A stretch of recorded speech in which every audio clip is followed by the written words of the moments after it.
Hey everybody, welcome back to Let's Play Hand of Fate. I'm Nye. I'm Miko. We're still running another run, because why wouldn't we? And you're getting insulted to death by bards. As usual. I wish I could say that that's an unique experience, but it's not. Happens to just about every bard I meet, honestly. Well, But- you know, some people got it. We do have the Duke of Kadair is the next step, so... We got the band. What are you guys going to give me? You're going to give me one food, and that's going to be about it. Neat. Paid 10 gold to get one food. And I lost 10 health. Wow, that's prices for you these days.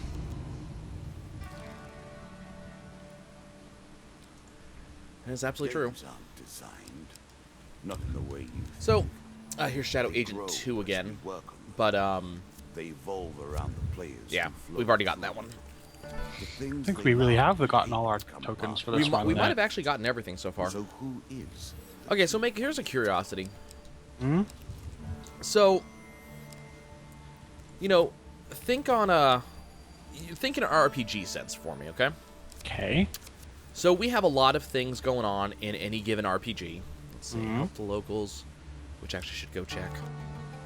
See, a lot of things going on, hoping lots of this is statistics, and a lot of these statistics you can kind of relate in a general sense to actual people, right? So, I'm sure you know, you're we can say that, you know, depending on, you know, what system you're playing, obviously. But, you know, most RPGs give you a comparative sense of where numbers land, right? So, you know, if you have a strength of 1, you know, you have the strength of a kitten, basically. You know, a luck Right. stat of 7 is going to be you're really, you know, probably going to be good playing the lottery. Right. You know, we have a general idea of what these numbers should be. And it's really obvious to see some of the numbers, but then I had a thought, and that's the term strength of character, or emotional strength, if you prefer. You know, you can choose whichever one. It makes the conversation easier to follow. But I was thinking about that, and I was thinking, is that an absolute number or a relative number? Can you say that my character has the emotional strength of 10, and that's a number that we can all identify with? Or is that something that we go, well, what does that mean? You know, can we define that, or can we say that it's a relative thing? That this person has the emotional strength to live through, say, the death of a loved one, but they don't have it, the emotional strength to bear up on being fired, for example. There are systems that account for that, I think. Suddenly I'm blanking on them, but I know that there's at least one or two that actually do cover it. Death. Um, You use the word so often. You run out you know of what, fuel, sorry, stop. I just Are had you another... saying it's an absolute? Because that's what... No, it depends on the system, really. You're still Oh, yeah, It but I can- mean, it yeah, can but I'm be, not. but it I'm not doesn't talking have to about. be. I'm not talking about games. I'm talking about in life. We Well, can. you said to think in RPG terms here. Well, so- yeah, but what I'm like to give you an example, I'm saying that we can go and do something like get big the golden mask. Why not? You know, we can go and we can look at, for example, you know, to think about, we can look at Fallout. And if you read in any given Fallout, if you do the special stats, Fallout describes to you what every special stat is. And it tells you, this is what this number on this statistic means. But you generally in those statistics, it's not a relative thing. If you have a strength of 10, you have the strength of Hercules. You are lifting cars. It's not a you can lift a car but not a boulder. It is a you can lift up to this poundage specifically. If you have a speed of this, you are moving this fast. If you have this much intelligence, that means your IQ and your problem solving is this. They are absolute numbers. So the question, and you know, we can say that in real life, we can go, yes, this person has this strength. They can lift this poundage. This person runs this fast. That's something we can actually say in real life. Just the RPG terms, just an easier way to think about it. And we can assign them numbers. We can say, you can lift 400 pounds at once. That's a 7 out of 10. Or we can do that. And we can leave the upper limit alone and we can have them grow on a logarithmic scale or something, so that way we have constant upper limits available to us. So we can do that. So you're trying to apply that to an emotional spectrum, which is a lot more difficult. Right, so that's the question. Is strength of character, so it's our strength of character and not emotional strength in this case, is strength of character in absolute sense? Okay, sorry, now I've got a better idea what the way you're phrasing that. Now you have one, see what I'm saying? Yeah, no, I don't think you can quantify that effectively. You might be able to, but I don't think you can. So can you compare people in that case? Can we say that this person has greater emotional strength than this person if we can't quantify it? You know, can we say this person has a stronger character than this other person if we can't even quantify it in the first place? I agree. I mean, you can look at it's the same. I'm sorry, I'm not sure because I'm taking the position like you can't necessarily quantify it, but you can still do a comparison because person A survived condition A where person B did not. But well, it's only yeah, but it's then only we have but to, you can only compare something else. You can only compare it relatively. Well, then we have to compare something else, though, because person A, again, survives the death of a parent, death of a loved one. Person B couldn't survive that, but they survived having an arm chopped off. Like, so how do you, how do you respond to that? How do you compare these people? Well, like, let's, guns against your head. You have to compare them in some way. You're picking the person that is going to save the human race. Well, one person has to carry the bomb. Who do we choose? Well, they're equal in all ways except... No, I can't make a comparison like that. It's an apples to oranges thing. It might very well be. It's so strange that we have, maybe it's a limitation on English, maybe. But it's so strange that we have something that we can define. You can, this is not a phrase that is, hidden to us. If you go look at something like Calvin and Hobbes, for example, Calvin's dad over and over and over, do this, it'll build character. So building character means your character grows, means we can chart the growth. If it's going up, we can define that. So how can you say at a certain point that, let's say Calvin's dad's right, how do we say at a certain point that Calvin has increased his strength of character? We have to have some way to see that. We have to have some way to compare that. We have to say, he's stronger in this way than he was. So it may not be... Maybe it's not a, I don't know, maybe it's not a number. Maybe we have to do one of those pentagram charts that you see, where each axis responds to one level of it or something like that. But we can still compare it. If you do that, it is still absolute. We have a number. We can quantify.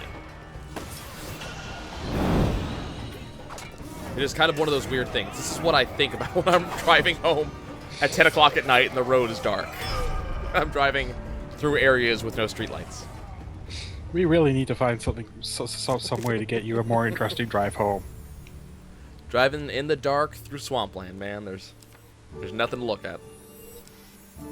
Well, that's a lie. There is stuff to look at, but the thing is, it's swamp.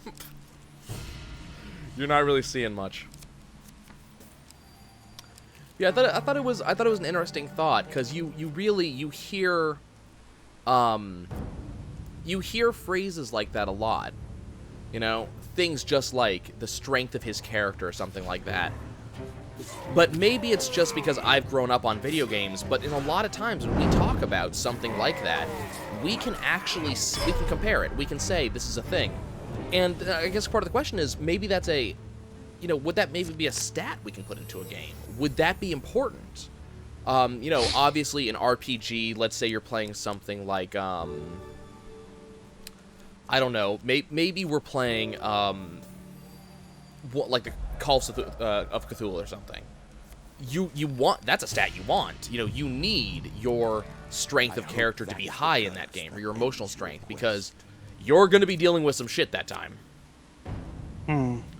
So you want that. But then you have to be able to define it. If it's going to be something that is actually going to be a comparison between people, you have to define it. And I think also it came up from, we were talking, I recently had to hire a new manager in my store. And, you know, I had to compare multiple managers. I had to compare some things between them. And one of the discussions that came up is one of the managers I was considering, you know, has what you would consider to be extraordinarily high sense of justice. He does not want to work for someone who is not totally on the up and up. Not necessarily for his own best interests, but he also just doesn't feel that it's something he should work for. He should not work for you if you are not of the highest moral fiber yourself. So the question is, how do you judge that? You know, is a person that steals to feed their family better or worse than someone who fights to feed their family? You know, it's so I guess the question came up because, you know, I don't have a choice to not bring that into question. Both of the gentlemen that I was considering, both had experience in the avenues that I was looking for. They both have good personalities. They both show initiative. They show responsibility. You know, they show all the statistics that I do want. So the question is, when I'm choosing between the two of them, you know, one has this, one has that. How do you make that decision? At the end of the day, I have to make a decision. So then the question comes, how do you decide between that? You don't necessarily want to decide the person you like because you don't necessarily want to hire someone who's exactly like you. That if you do, you haven't gained much in your location. You know, you just gained another you, and you might be awesome, but we all have strengths and weaknesses. So I was just kind of considering, you know, what can we define that because I'm going to have to. Seeing how you approach this particular challenge. It's kind of an interesting thing. We get fun topics from the random shit I have to do. Holy crap! Scales, plague, lava. Oh, that's gonna hurt. We're gonna have a day. Things are going to happen today. Oh dear. Okay, if I can get a combo going. And I almost have one. If I can get a combo of over, I believe the limit's 14. Not likely to happen right now, actually. But if I can get a combo of 14 or more happening here, that will allow me to do the AoE smack with the blade. Doesn't look like it's going to happen, though, because I'm getting poisoned by dead rats.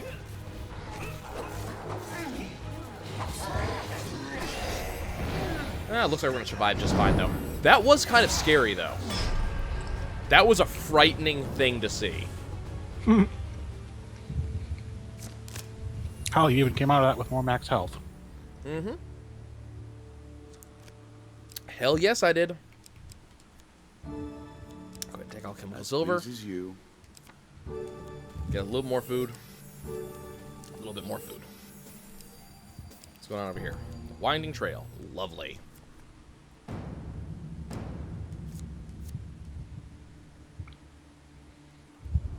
But yeah, just weird stuff.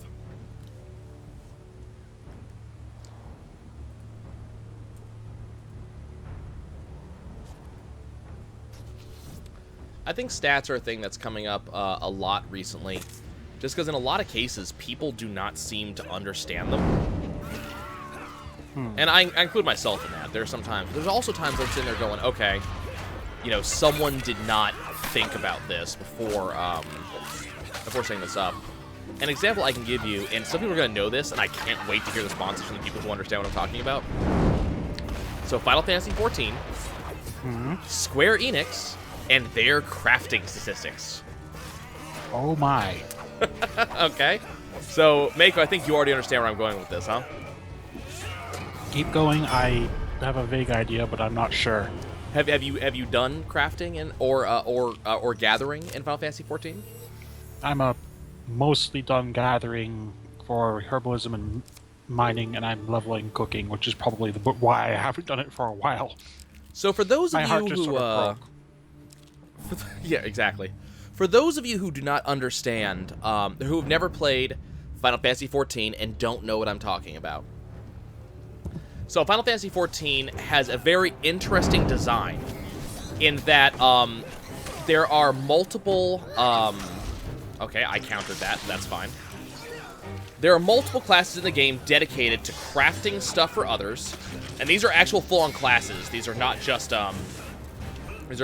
like small things you do. These level up. They have their own stuff. They have experience bars. The whole deal. There's classes dedicated to crafting and classes dedicated to gathering materials for crafting. And they are both treated exactly like the combat classes. Yep, they have their own equipment, they have their own weapons, technically. They call them the main hand items. But they have their own weapons, they have their own experience, they have class-related quests they do, all kind of stuff. The problem from this becomes how the actual crafting and such goes.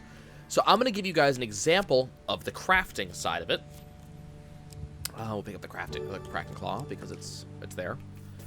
So when you're crafting, you put all your materials together, and a small window pops up, and the window has 4 different statistics. They're important. Number 1 is let's call it wear and tear, because I can't remember the official name that Squeenix gives it. Your weapon, or whatever, your materials, whatever you're doing, have a certain amount of wear and tear they can take before they break. Durability. Durability, there you go. Every time you take an action, every time you do something in the duration of your crafting, every single one of those reduces durability. If durability hits 0, and you have not yet finished your crafting, if you did not take an action which completed the craft, your craft breaks. You may lose your ingredients, you may lose all your ingredients, and you have to start from square 0. Yeah, usually get a pretty good warning before that happens, though. So yeah, I mean, you know it's happening because it's a slow process, but this is something. No craft will go from your thing is about to break to it is broken in one go. Like that's not like you have to be brain dead to not notice this. Yeah. So you will notice. So the second stat is what they call progress. And it's basically exactly what you'd expect. It is out of 100% how far you are to completing the craft. So, you're going along and every time you take an action, you get further and further towards completing your craft. Pretty easy stuff. Mm-hmm. The next thing is something called quality. And this is, as a percent, how close, or how, what the chance is that you will get a high quality version of the craft once you finish.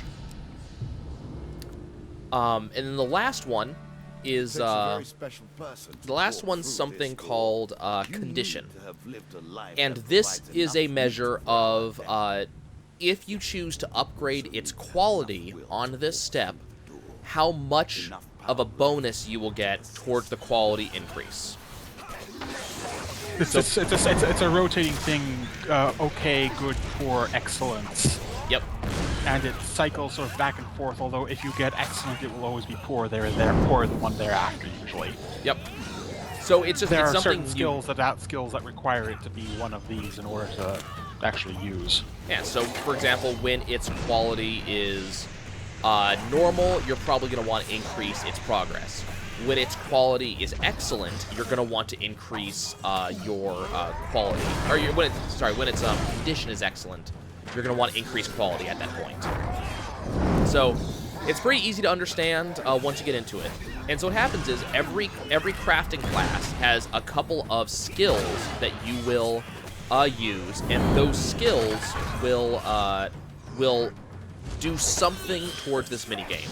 So one skill may be, reduce condition by, reduce condition by 10, increase progress by 100% of your total progress stat. Or right, it may be... Every action you do reduces durability, so... Not all of them. Well, not all most of them. But most of them. So, one of them might say, reduce condition by 10 increase quality by 150% of your total stat. There are also moves that say for the next 3 steps, lose no condition. There's one that says, well, so on and so forth. So we'll stop there. The problem with all of this is, whoops, not what I wanted to do. The problem with all of this is that the steps that you take, so the actions that you take. So, for example, one action is just increase progress by 100% of your total craft score. The problem is that these actions do not have a 100% chance of success. Almost every action that will increase progress or quality has a % chance to succeed. I think the lowest one is 50%, the highest one is 100%. And there are actually skills that will also manipulate that. Correct. So this is where I kind of get weirded out, and this is why I have complaints about Square Enix and their statistics system. And keep in mind, I understand statistics well enough that I understand that the following thing I'm about to say can happen. However, I also understand statistics well enough to know how rare it would be that the following event would happen. So, you know, I know both sides of it. So I spent 3 hours, and I'm putting an emotional spin on this, but fuck it, I was annoyed. I spent 3 hours collecting materials for a craft. Now you gotta understand, the craft I was collecting for was a purely cosmetic one. This would not do anything for me, but I kind of want to do it anyways. So I spent 3 hours collecting the materials, because the materials were expensive, but it was easier to collect them, so I did. I got exactly 3 of this material, so I would only be able to craft 3 times. And it should be noted that if you fail, there is a very good chance you will lose some or all of the materials you are using. Correct. So I proceeded to take my actions, and understand that I took approximately 20 actions on each of my crafts, and I did 3 crafts. Of the 20 actions each, about 20 of, so 60 total actions. About 20 of the actions I took had an 80% chance to succeed. Only 2 of the 20 actions actually succeeded. But because I knew what I was doing, of the 3 crafts I made, all 3 crafts had an 80% chance to be high quality. None of them actually turned out high quality. This means of 23 80% chances, I only succeeded 2 times. So I got a 20% chance result 21 times. I have made my wager. Not necessarily in a row, but 21 times. I fully understand where this is going now. So the question is, After all, that is why you came here. am I at the low end of the bell curve, which is possible, that's what statistics says, I could be at the low end of the bell curve, or did Square Enix not program their statistics correctly, which is the direction that I'm going with it. I must admit, I'm not entirely sure that things aren't weighted in some state. I have had cases where I have whiffed a 70 to 90% chance 9 times in a row. I've done that too. I was doing some crafting last night, and yeah, I was doing some crafting last night, and I actually had 5. So this is the same action, by the way. It's an 80% chance to succeed, but it's a very important action, so I have to take it. 5 steps in a row, I failed my 80 chance to succeed. Now, if I'm correct on how you math out that particular statistic, it's 0.20 times 0.20 times 0.20 times 0.20 times 0.20. It's a really, really low chance. It still happened, but it's a really low chance. So one of the things we're thinking as a group, my you call them guilds, I guess. My guild has an assumption about this, and the assumption is that in order to fight in order to fight back against those who do the real money trading, who sell in-game money for real money, which is against the Final Fantasy 11 or Final Fantasy 14 terms of service, that if you craft too much, or if you gather, keep in mind, gathering has a slightly different mini game than the one I just described, but it still has it has the same rules basically. It's you have a percent chance to succeed in whatever it is you're trying to do. The best example, like I can tell you for a fact that that's probably true, just because I know for a fact that it works, that it does that on fishing. Well, yes. So there's, this is the thing that's been going on in Final Fantasy 11. There were people who just made automatic scripts for fishing, and just set a bot there to fish. And these were generally the real money traders. And Squeenix made a thing that says you get throttled when you do this. The longer you fish, the lower your chances of succeeding are. However, this is a very big way of punishing people because this is actually a class you craft. So what you're actually telling me is that because I'm leveling it, you're punishing me for leveling this skill. Well, it depends on how one. Well, like I can see that happening, but at the same time, it's going to depend a lot on how they determine what triggers it. So that's the question: how do you determine what triggers it? What you're making, how frequently you're making it. If you're doing just 3, I do not think you would trigger it. Well, I've been doing non-stop crafting on every class. There's 6 crafting classes, I believe. Sail away. I've been doing No, 9. Is there 9? Armory, goldsmithing, cooking, alchemy, weaponsmithing, blacksmithing. Nope. Sorry, blacksmithing. Same thing. Yeah, blacksmithing.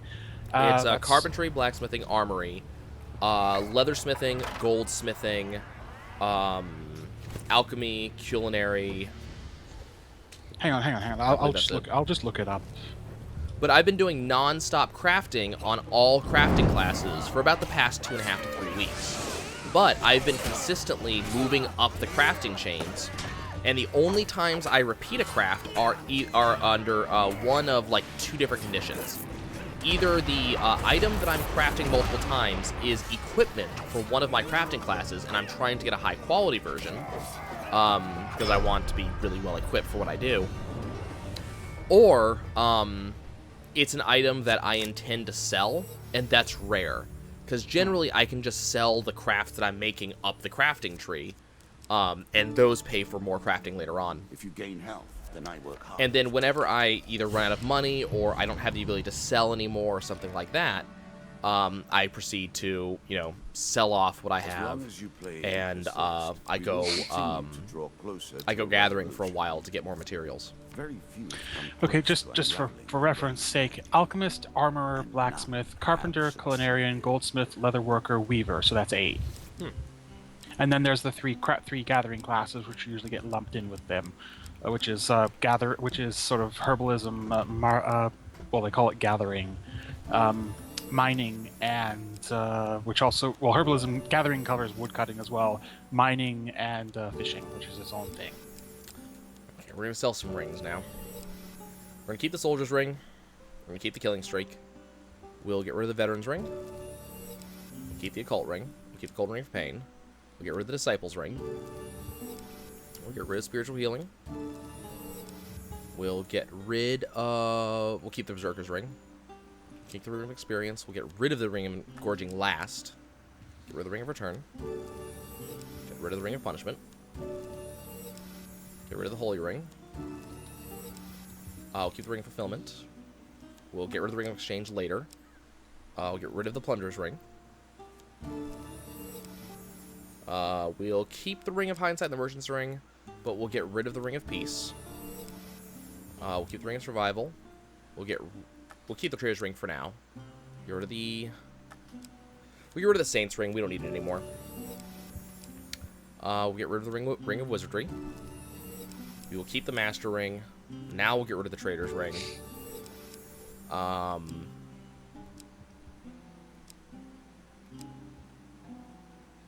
Now we'll get rid of the ring exchange.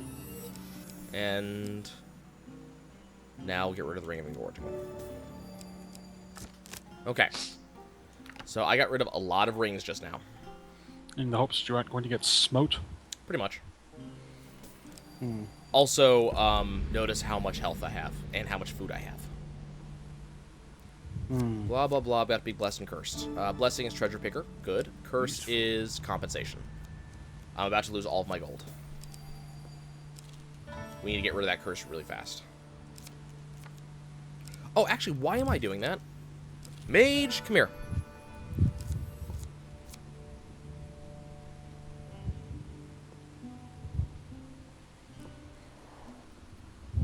I wish to speak to you. You carry the dragon ring. Interesting choice. Good thing to spend your money on. Yeah, don't ask me why I forgot that the mage's room has the dragon ring. But yeah, I'm just, it's something we were talking about, and either one, we're getting throttled, which would make sense, but it's kind of unfair not to tell someone, or their stats are wrong. We're not sure which one it is, but it's one or the other. Either is possible. Yeah. So, it's annoying, especially because, you know, I'm a legitimate player. If you look, I have a long history on my account. I have, you know, I level up my actual leveling classes. I'm actively using the majority of stuff I craft. So, and any money I have, I generally lose. Like, I might get up to, The deeper you go, as I'm doing my crafting, I might get up to 500, 600,000 gil in any given time, and I usually spend all of it on crafting materials within about 2 to 3 days. I just did this again yesterday. So I spend almost everything I make. So it's just one of those things like, it's really hard to accept that Squeenix thinks that I may be real money trading when I don't keep any of the money, and you can always track exactly where the money goes. It's just it's a phenomenally weird thing. Mm. I can see exactly where that's going. Yeah, It's obnoxious. it's obnoxious. It gets double obnoxious depending on the class you're doing, because some of them do take better to.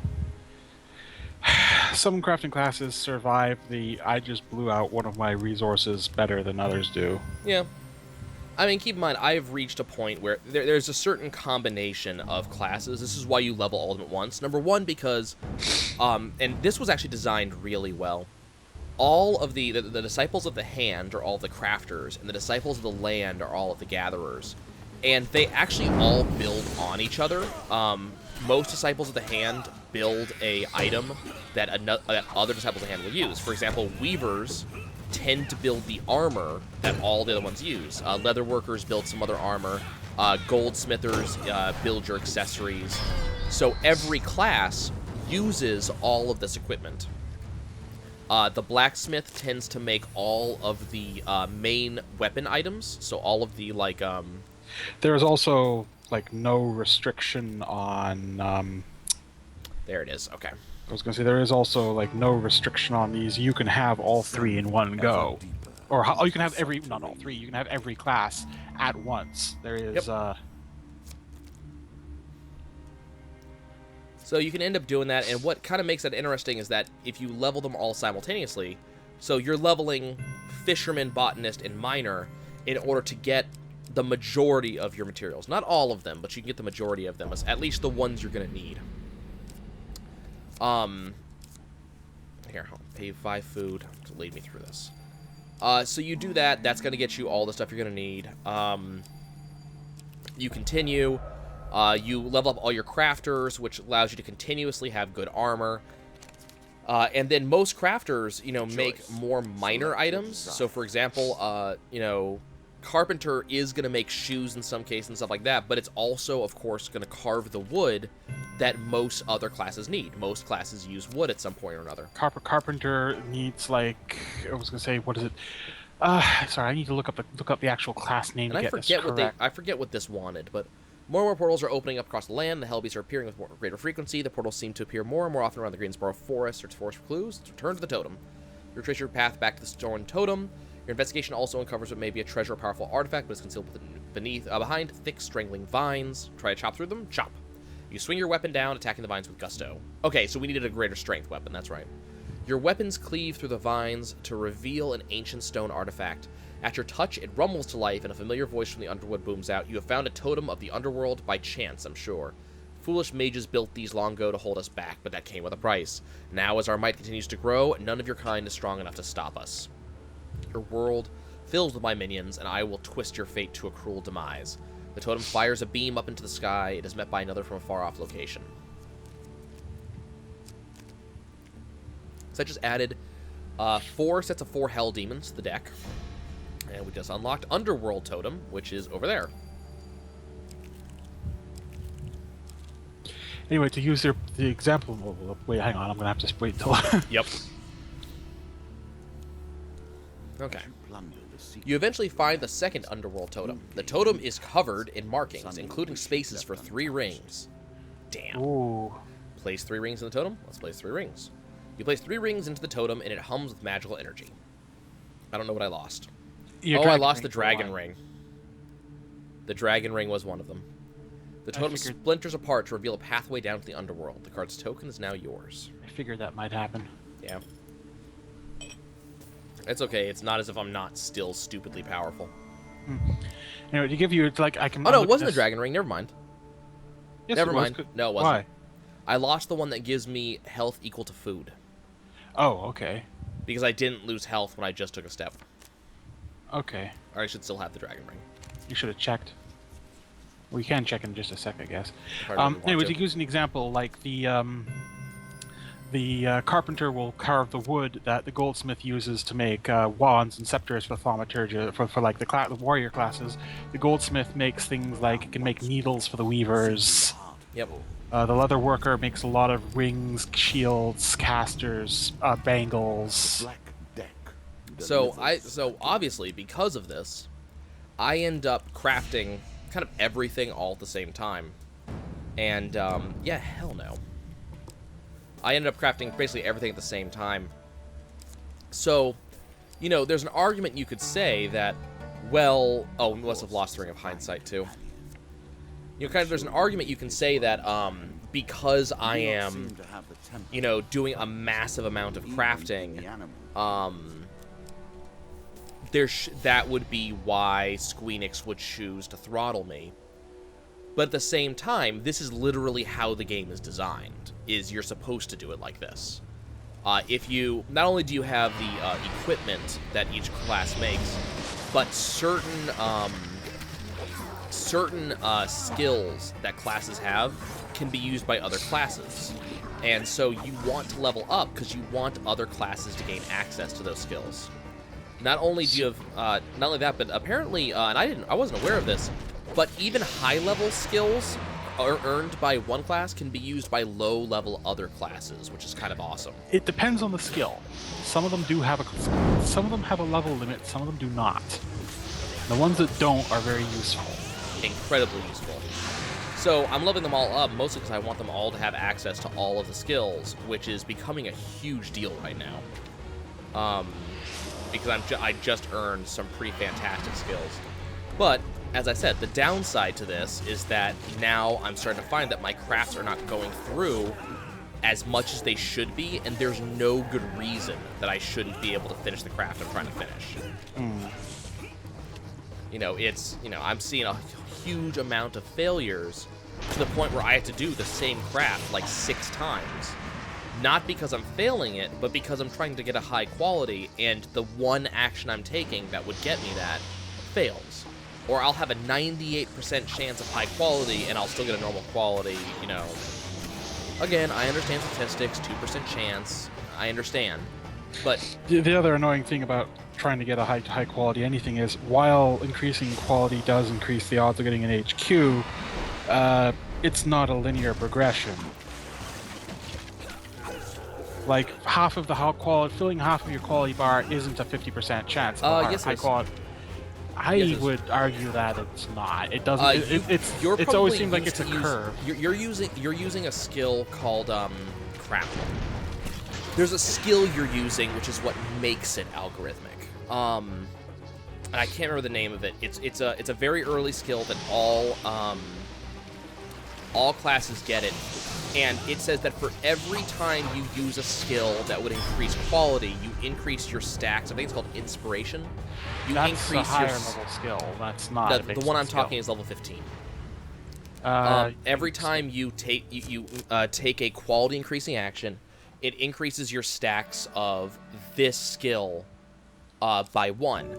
And for every stack on this skill, you gain more control. And control is the stat that governs how much quality you increase with every step.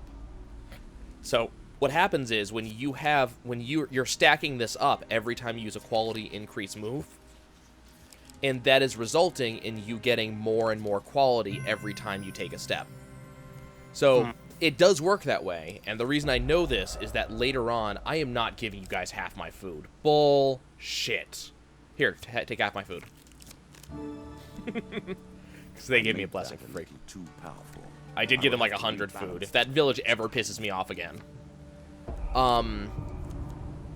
So the reason I know that is that later on in the game, as you level up, you get another skill that allows you to give up all stacks of whatever that skill is in return for... Didn't we just do Devil's Wager? I'm pretty sure we just did Devil's Wager. You bypassed at least one of them. Yeah, but we must have just reset the deck again. Well, yeah, we're on level 34. We just reset the deck again. haven't been smote yet either. I just lost like half my health. Weird. But yeah, you can take a skill that allows you to give up all of your stacks of whatever the skill is in return for command points. Instantly, the skill you're probably thinking of is Inner Quiet. That's it, Inner Quiet. Grants a bonus to control with every increase in quality. Correct. So that's the skill in question. And so if you watch it, that gives you that increase in quality every time. If you use a different skill, which you give up all stacks of Inner Quiet in return for some command points back, so that way you're able to... Right, I'm trying to remember. Like, this is actually a skill that they really suggest you get. It's really useful. Hang on. I'm gonna look this up. Sorry, because I was using this. It's one of the recommended skills, and I probably cannot... one of the level 15 skills. Level 15 gives you a bunch of cross-class skills. 15. No, that's... Well, Hasty Touch is the Culinary in level 15, and that's not what we're thinking of. So give me a sec here.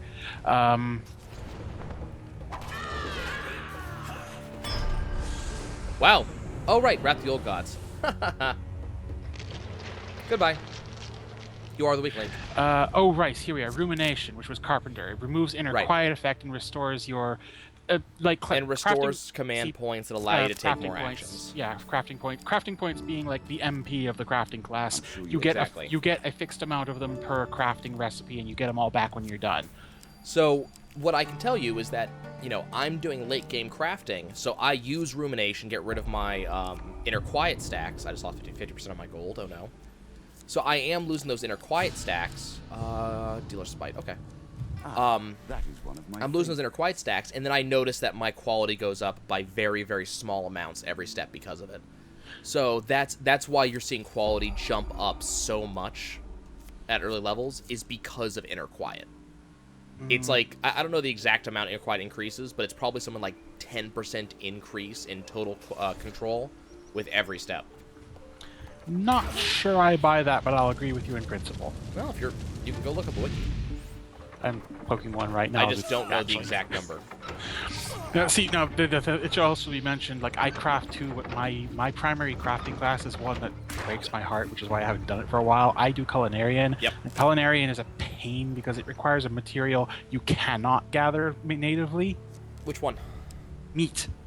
You can gather that natively. What are you talking about? You just go kill that creature. Yeah, but it's the one kind of material you can't just go get with a gathering class. You have to actually go out you and have kill to actually go out and things kill things. So Yeah. you just want to have one high level. Fortunately, I'm a 55 monk. I have not leveled my monk in too long. That's see previous reason of not hearts not being in it lately. But yeah, I do have combat classes. It's just it's a bother when all you want to do is craft and you just don't have that one thing. Yeah.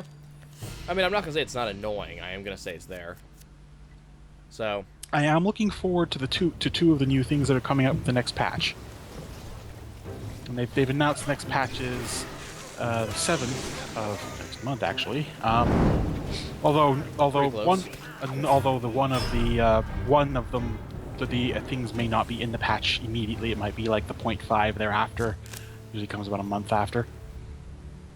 They're adding new stuff to treasure hunts, which is a nice side effect side quest I do enjoy having fun with. Nice. And they call it Aquapolis. It's like you open a treasure chest, you have a 50-50 chance of finding a sort of mini dungeon. Huh. I lost my helm. Huh. I lost the dragon helm somehow. That's not good. Yeah, I didn't see what did that. One of the dealer's spites, possibly. Maybe. And the other one there they've added in is, I've told you this off air, but I might as well make mention of it since we're talking 14. Well, you might as well make mention of it next time, because we're done, guys. We'll see you soon. After we see what... Okay, shop right there. We'll see y'all As long soon. as you play and